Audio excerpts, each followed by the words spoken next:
നിനക്കറിയാമോ, കുഞ്ഞുനാളിൽ നിനക്ക് എപ്പോഴും രവിയേട്ടനെ മതിയായിരുന്നു. നിനക്ക് ഓർമ്മയുണ്ടോ പണ്ട് നമ്മൾ അരിയും കറിയും വെച്ച് കളിച്ച ഓർമ്മയുണ്ടോ? ഇല്ല. പുഴയിൽ പോയി നീന്തി കുളിച്ച ഓർമ്മയുണ്ടോ? ഇല്ല.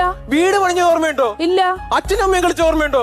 അത് അറിവില്ലാത്ത പ്രായത്തിലല്ലേ. അത് നിനക്ക്, പക്ഷെ എനിക്ക് ചിലതൊക്കെ അറിയായിരുന്നു. പട്ടി. അന്ന് നിനക്ക് ഞാൻ കളിമണ്ണിൽ വീട് വെച്ച് തരുമായിരുന്നു. ആ മണ്ണ് ഞാൻ ഇന്നും നിന്റെ ഓർമ്മയ്ക്കായി സൂക്ഷിക്കുന്നു. എന്തിനാ നിന്റെ വായിലിട്ട് മൂടാനാ? അയ്യ, എന്തിനു വർത്താനം പെണ്ണേ? പിന്നെ നീ ഇങ്ങനെയൊക്കെ പറഞ്ഞ പിന്നെ എന്തോ പറയും? രവിയേട്ടന് വേണ്ടി നീ എന്തെങ്കിലും ഒന്ന് സൂക്ഷിച്ചിട്ടുണ്ടോ? രവിയേട്ട ഇപ്പൊ എന്താ പറഞ്ഞേ? എനിക്ക് വേണ്ടി നീ എന്തെങ്കിലും സൂക്ഷിച്ചു വെച്ചിട്ടുണ്ടോ? സൂക്ഷിച്ച് വെച്ചിട്ടുണ്ടോന്ന്. രവിയേട്ടനെ ഓർമ്മയുണ്ടോ? പണ്ട് നമ്മുടെ കുട്ടിക്കാലത്ത് രവിയേട്ടൻ ഞാനുമായിട്ട് കളിച്ചോണ്ടിരുന്ന സമയത്ത് രവിയേട്ടൻ എന്റെ അടുത്ത് ഒരു കുട്ടി കുറുമ്പ് കാണിച്ച്. അപ്പൊ ഞാനും തിരിച്ചൊരു കുട്ടി കുറുമ്പ് കാണിച്ച് ഒരു കുട്ടി കല്ലെടുത്ത് രവിയേട്ടന്റെ ഈ മണ്ടയിലോട്ട് ഞാൻ ഒന്ന് എടുത്ത് എറിഞ്ഞു. ഓർമ്മയുണ്ടോ? കുട്ടിക്കല്ലല്ല, ഹോളോ ബ്രിക്സ്. ഓർമ്മയുണ്ടോ? പിന്നെ മണ്ടമുളക്ക് അടിച്ചിട്ട് അവള് ചോദിക്കണോ ഓർമ്മയുണ്ടോ? നിനക്കറിയാം